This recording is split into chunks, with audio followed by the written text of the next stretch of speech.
हाँ जी, मेरे सारे विद्यार्थियों ਨੂੰ मेरी प्यार भरी सत श्री अकाल।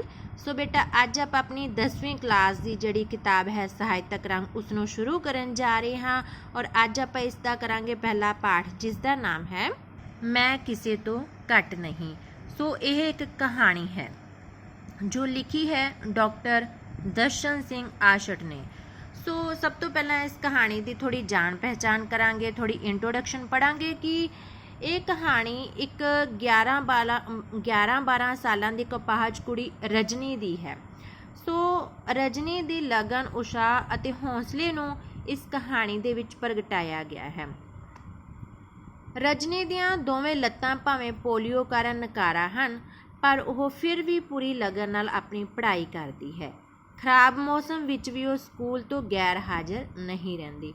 वह हमेशा एक तंदुरुस्त बच्चे वांग विचरदी है। जद सप जमात के कमरे विच दाखिल हुंदा है तो उसके साथी विद्यार्थी तो कमरे चों भज निकलते हैं पर रजनी इकल्ली अपनी सियाणप अते बैग की मदद नाल सप नूं काबू करन विच सफल हो जाती है। वह सप नूं मार देण दे हक विच नहीं सगों इस नूं चिड़िया घर पहुँचा देण दे हक विच है। उसकी इस सियाणप अते बहादरी लई उसनूं सन्मानित किया जाता है। सो हुण आपां इस कहानी नूं पूरे विस्तार नाल पढ़ांगे कि किद्दां एक पोलियो पीड़ित कुड़ी है जिसनूं पोलियो है, उसदियां लत्तां भी काम नहीं करदियां पर फिर भी वो आम बच्चों वांग तंदुरुस्त बच्चों वांग व्यवहार करती है और अपनी सियाणप वरतदी है जदों कोई मुसीबत आउंदी है और इस सियाणप अते बहादरी लई उसनूं इनाम भी मिलता है, उसनूं सन्मानित किया जाता है। सो रजनी की उम्र होगी कोई 11-12 सालों की। पोलियो की बीमारी करके उसदियां दोवें लत्तां नकारा हो चुकियां सन। नकारा मतलब उसदियां लत्तां काम नहीं सन करदियां पर उस विच अगे वधन का बहुत जज्बा ते उत्साह सी। कई खेड मुकाबलियां विच उसने इनाम जिते सन। रजनी की खासियत ये सी कि वह स्कूलों कदे गैर हाज़र नहीं रहिंदी सी, मतलब कभी एबसेंट नहीं हुंदी सी। वो अपने पिंडों ट्राई साइकिल ते 3 किलोमीटर दूर शहर के स्कूल विच पढ़न लई आउंदी सी। ट्राई साइकिल मतलब 3 टायरां वाला साइकिल। सो कई बार मौसम खराब होने करके मम्मी उसनों स्कूलों छुट्टी कर लैण लई आखदी तो रजनी अगों आखदी मम्मी खराब मौसम की मैनू कोई परवाह नहीं। शायद तुहानू नहीं पता कि साडे स्कूल विच सालाना समागम विच हरेक जमात के उस विद्यार्थी नूं इनाम दिता जाता है जिसकी हाज़री सारे साल विच दूजियां नालों वध हुंदी है। मैं नहीं चाहती कि मेरी हाज़री किसी होर नालों घट होवे, इसलिए मैं स्कूल जावांगी। थोड़ा बहुत खराब मौसम मेरा राह नहीं रोक सकता। यह सुन के रजनी के पापा कहंदे रजनी ठीक ही तो कह रही है। अगों रजनी मुस्कुरा पैंदी ते अलविदा आख ट्राई साइकिल ते स्कूले जाण लई रवाना हो जाती। सो इस पैरे विचों सानूं पता लगदा कि रजनी जो है अपाहज है पर फिर भी वो कभी भी स्कूलों गैर हाज़र नहीं रहिंदी। मौसम खराब होने की वजह नाल उसदी मम्मी उसनूं कहंदी कि वो स्कूल ना जावे पर रजनी अपनी मम्मी नूं कहंदी है कि वो स्कूल जरूर जाएगी क्योंकि जिस बच्चे की हाज़री सब तो वध होएगी उसनों स्कूल विच इनाम भी दिता जाएगा। सो अगे है कि मीह पैण कारण स्कूल के आस पास काफ़ी घाह वड्डा हो गया सी। स्कूल का माली मोहन कई दिनों तो बीमार सी, इस करके स्कूल विच घाह कट्टण का बंदोबस्त नहीं सी हो सकिया। रजनी के जमात के कमरे के पिछले पासे भी काफ़ी घाह हो गया सी। कई बारी रजनी के इंचार्ज अध्यापक श्री मोहन लाल जी आख चुके सन कि वड्डा हो चुकिया घाह कटवाउणा बहुत जरूरी है क्योंकि उस विच कोई जहरीला जीव भी हो सकता है। तो उही होया जिसका श्री मोहन लाल जी नूं डर सी। मोहन लाल जी कौन सी? रजनी की क्लास के इंचार्ज अध्यापक सीगे। ठीक है। एक दिन की गल है, रजनी की जमात के सारे विद्यार्थी मैदान विच खेड रहे सन। हिंदी के पीरियड की घंटी वजी तो सारे अपने कमरे वाल दौड़े तो अपने कमरे विच आके बहन लगे। अध्यापक जी की उड़ीक होण लगी।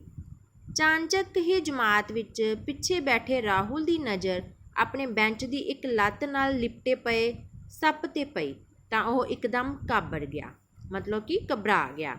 उसने रौला पा दिता सप ਸੱਪ।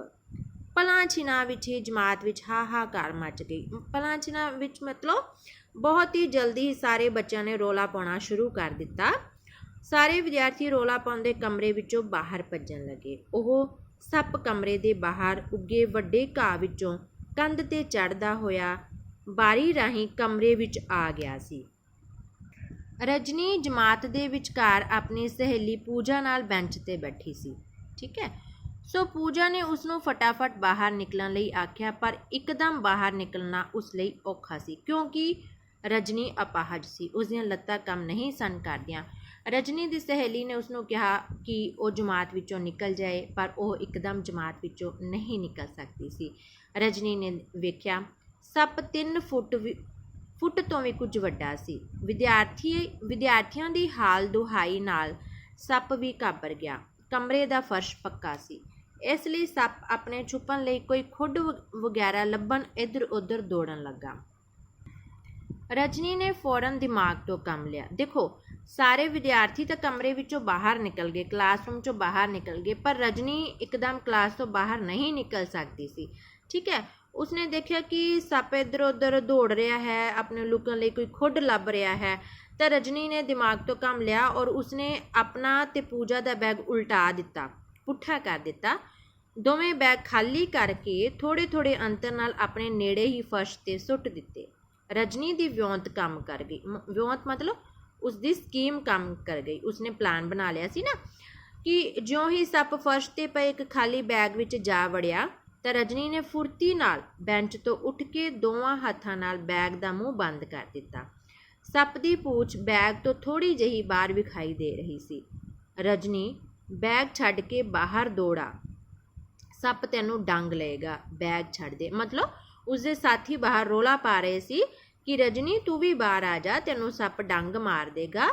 ਕਮਰੇ ਦੇ ਬਾਹਰ ਖੜੇ ਪੂਜਾ ਤੇ ਹੋਰ ਜਮਾਤੀ ਚੀਕ ਚੀਕ ਕੇ ਕਹਿ ਰਹੇ ਸਨ, ਪਰ ਰਜਨੀ ਨੇ ਬੈਗ ਦਾ ਮੂੰਹ ਘੁੱਟ ਕੇ ਬੰਦ ਕੀਤਾ ਹੋਇਆ ਸੀ। ਠੀਕ ਹੈ, ਸੋ ਉਸ ਤੋਂ ਬਾਅਦ ਕੀ ਹੋਇਆ ਕਿ ਤਦ ਤੱਕ ਸਕੂਲ ਦਾ ਸੇਵਾਦਾਰ ਪ੍ਰਾਣਨਾਥ ਹੱਥ ਵਿੱਚ ਸੋਟੀ ਫੜੀ ਕਮਰੇ ਵਿੱਚ ਆਇਆ।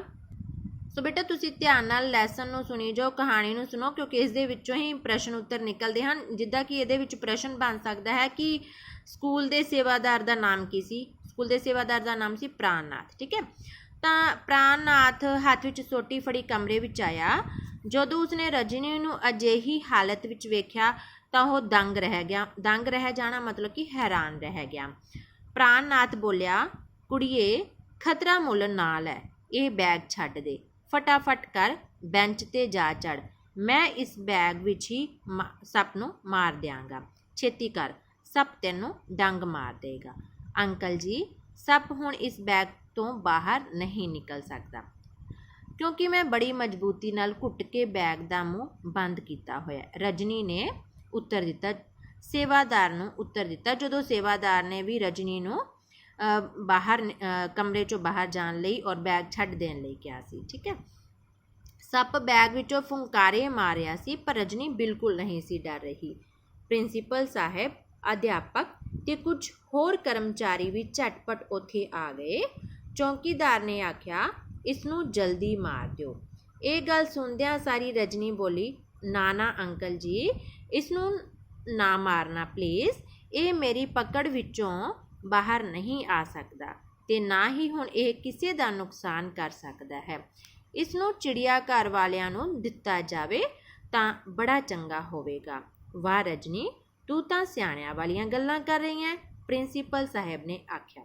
ਠੀਕ ਹੈ, ਮਤਲਬ ਰਜਨੀ ਦੇ ਵਿਚਾਰ ਇੰਨੇ ਵਧੀਆ ਸੀ। ਉਸਨੂੰ ਬਹੁਤ ਜਾਣਿਆਂ ਨੇ ਕਿਹਾ ਵੀ ਰਜਨੀ ਤੂੰ ਬੈਗ ਛੱਡ ਦੇ ਜਾਂ ਕਲਾਸਰੂਮ 'ਚੋਂ ਬਾਹਰ ਆ ਜਾ, ਪਰ ਰਜਨੀ ਨੂੰ ਇਹ ਗੱਲ ਚੰਗੀ ਲੱਗਦੀ ਸੀ ਕਿ ਸੱਪ ਜਿਹੜਾ ਹੈ ਉਸਨੂੰ ਚਿੜੀਆ ਘਰ ਵਿੱਚ ਛੱਡ ਦੇਣਾ ਹੀ ਜ਼ਿਆਦਾ ਚੰਗਾ ਰਹੇਗਾ।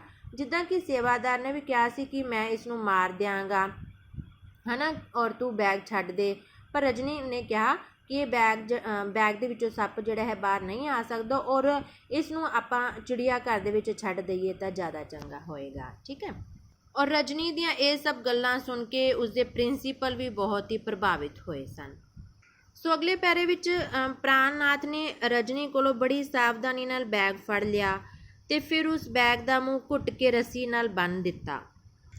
ਸਾਇੰਸ ਵਾਲੇ ਅਧਿਆਪਕ ਬੋਲੇ, ਰਜਨੀ ਠੀਕ ਕਹਿ ਰਹੀ ਹੈ ਸਰ, ਇਸ ਨੂੰ ਚਿੜੀਆ ਘਰ ਵਿੱਚ ਭਿਜਵਾਇਆ ਜਾਵੇ। ਪ੍ਰਾਣਨਾਥ ਤੇ ਇੱਕ ਹੋਰ ਆਦਮੀ ਸੱਪ ਨੂੰ ਚਿੜੀਆ ਘਰ ਵਿੱਚ ਸੌਂਪਣ ਲਈ ਚਲੇ ਗਏ। ਚਿੜੀਆ ਘਰ ਦੇ ਵੱਡੇ ਅਫਸਰ ਨੂੰ ਜਦੋਂ ਸਾਰੀ ਗੱਲ ਦਾ ਪਤਾ ਲੱਗਿਆ ਤਾਂ ਉਹ ਆਖਣ ਲੱਗਿਆ, ਮੈਂ ਇਹ ਜਾਣ ਕੇ ਹੈਰਾਨ ਹਾਂ ਕਿ ਇਸ ਸੱਪ ਨੂੰ ਇੱਕ ਅਜਿਹੀ ਬਹਾਦਰ ਲੜਕੀ ਨੇ ਕਾਬੂ ਕੀਤਾ ਏ ਜਿਹੜੀ ਪੋਲੀਓ ਦੀ ਸ਼ਿਕਾਰ ਏ। ਦੂਜੀ ਵੱਡੀ ਗੱਲ ਇਹ ਹੈ ਕਿ ਉਸਦੇ ਮਨ ਵਿੱਚ ਵੀ ਜੀਵ ਜੰਤੂਆਂ ਪ੍ਰਤੀ ਸਨੇਹ ਹੈ। ਸਨੇਹ ਮਤਲਬ ਪਿਆਰ ਹੈ।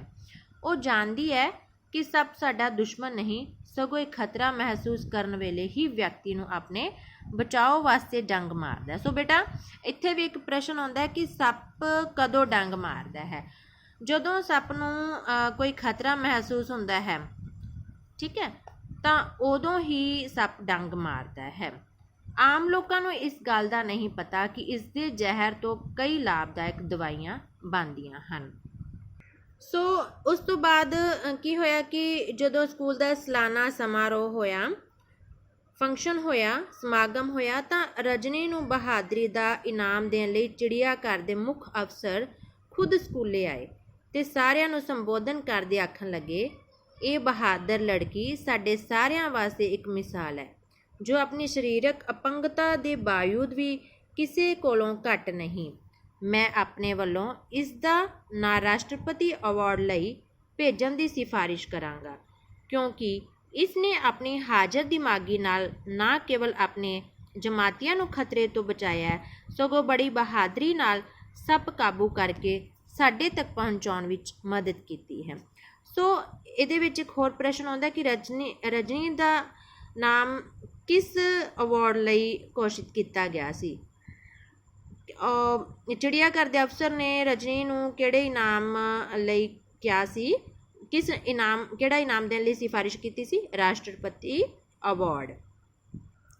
ਇਨਾਮ ਲੈਣ ਉਪਰੰਤ ਜਦੋਂ ਰਜਨੀ ਆਪਣੀਆਂ ਸਹੇਲੀਆਂ ਨੂੰ ਮਿਲ ਰਹੀ ਸੀ ਤਾਂ ਕੁਝ ਸਹੇਲੀਆਂ ਕਹਿ ਰਹੀਆਂ ਸਨ, ਰਜਨੀ ਜਿਹੜਾ ਕੰਮ ਅਸੀਂ ਨਹੀਂ ਕਰ ਸਕੀਆਂ ਉਹ ਤੂੰ ਇਕੱਲੀ ਨੇ ਕਰ ਦਿਖਾਇਆ, ਸਾਨੂੰ ਤੇਰੇ ਤੇ ਮਾਣ ਹੈ। ਰਜਨੀ ਬੋਲੀ, ਦ੍ਰਿੜ ਨਿਸ਼ਚਾ ਹੋਵੇ ਤਾਂ ਵੱਡੇ ਤੋਂ ਵੱਡੇ ਸੰਕਟ ਨੂੰ ਵੀ ਆਸਾਨੀ ਨਾਲ ਕਾਬੂ ਕੀਤਾ ਜਾ ਸਕਦਾ ਹੈ। ਰਜਨੀ ਨੇ ਵੇਖਿਆ ਉਸਦੇ ਕੁਝ ਜਮਾਤੀ ਤਾੜੀਆਂ ਵਜਾਉਂਦੇ ਹੋਏ ਆਖ ਰਹੇ ਨੇ, ਰਜਨੀ ਜਿੰਦਾਬਾਦ, ਰਜਨੀ ਜਿੰਦਾਬਾਦ। ਇਹਨਾਂ ਨੂੰ ਆਪਣੇ ਜਮਾਤੀਆਂ ਵਿੱਚ ਘਿਰੀ ਰਜਨੀ ਕੋਲ ਉਸਦੇ ਮੰਮੀ ਪਾਪਾ ਆਏ। ਉਹਨਾਂ ਆ ਕੇ ਰਜਨੀ ਨੂੰ ਗਲਵੱਕੜੀ ਵਿੱਚ ਲੈ ਲਿਆ। ਗਲਵੱਕੜੀ ਮਤਲਬ ਜੱਫੀ ਪਾ ਲਈ, ਪਿਆਰ ਕੀਤਾ ਉਸਨੂੰ। ਰਜਨੀ ਨੂੰ ਜਾਪਿਆ ਜਿਵੇਂ ਉਸਦੀਆਂ ਬੇਜਾਨ ਲੱਤਾਂ ਵਿੱਚ ਜਾਨ ਆ ਗਈ ਹੋਵੇ ਤੇ ਉਸਦੀ ਤਾਕਤ ਵੀ ਦੁੱਗਣੀ ਹੋ ਗਈ ਹੋਵੇ। ਸੋ ਇਹ ਸੀ ਸਾਡੀ ਕਹਾਣੀ ਮੈਂ ਕਿਸੇ ਤੋਂ ਘੱਟ ਨਹੀਂ, ਜਿਸ ਦੇ ਵਿੱਚ ਦ੍ਰਿੜ ਨਿਸ਼ਚੇ ਦੀ ਗੱਲ ਕੀਤੀ ਗਈ ਹੈ ਕਿ ਦ੍ਰਿੜ ਨਿਸ਼ਚਾ ਹੋਵੇ ਤਾਂ ਕੋਈ ਵੀ ਕੰਮ ਅਸੰਭਵ ਨਹੀਂ ਹੁੰਦਾ। ਜਿੱਦਾਂ ਕਿ ਇਸ ਕਹਾਣੀ ਦੇ ਵਿੱਚ ਰਜਨੀ ਦੇ ਬਾਰੇ ਦੱਸਿਆ ਗਿਆ ਹੈ ਕਿ ਰਜਨੀ ਅਪਾਹਜ ਸੀ, ਪਰ ਫਿਰ ਵੀ ਉਹਦੇ ਵਿੱਚ ਦ੍ਰਿੜ ਨਿਸ਼ਚਾ ਸੀ, ਸਿਆਣਪ ਸੀ, ਤਾਂ ਉਸਨੇ ਇੰਨੇ ਵੱਡੇ ਸੰਕਟ ਤੋਂ ਸਭ ਨੂੰ ਬਚਾ ਲਿਆ ਸੀ। ਸੋ ਇਹ ਕਹਾਣੀ ਤੁਸੀਂ ਧਿਆਨ ਨਾਲ ਸੁਣਨੀ ਹੈ ਔਰ ਪੜ੍ਹਨੀ ਹੈ, ਸਮਝਣੀ ਹੈ, ਕਿਉਂਕਿ ਕਹਾਣੀ ਨੂੰ ਅਗਰ ਆਪਾਂ ਧਿਆਨ ਨਾਲ ਸੁਣਦੇ ਹਾਂ, ਸਮਝਦੇ ਹਾਂ, ਤਾਂ ਉਸ ਦੇ ਵਿੱਚੋਂ ਹੀ ਪ੍ਰਸ਼ਨ ਉੱਤਰ ਆਉਂਦੇ ਹਨ ਜਿਹੜੇ ਕਿ ਅਸੀਂ ਆਸਾਨੀ ਨਾਲ ਕਰ ਸਕਦੇ ਹਾਂ ਜੇ ਅਸੀਂ ਪਾਠ ਨੂੰ ਧਿਆਨ ਨਾਲ ਪੜ੍ਹਿਆ ਹੈ। ਸੋ ਅਗਲੀ ਵੀਡੀਓ ਦੇ ਵਿੱਚ ਆਪਾਂ ਇਸ ਦੇ ਪ੍ਰਸ਼ਨ ਉੱਤਰ ਡਿਸਕਸ ਕਰਾਂਗੇ। ਠੀਕ ਹੈ ਬੇਟਾ, ਥੈਂਕ ਯੂ।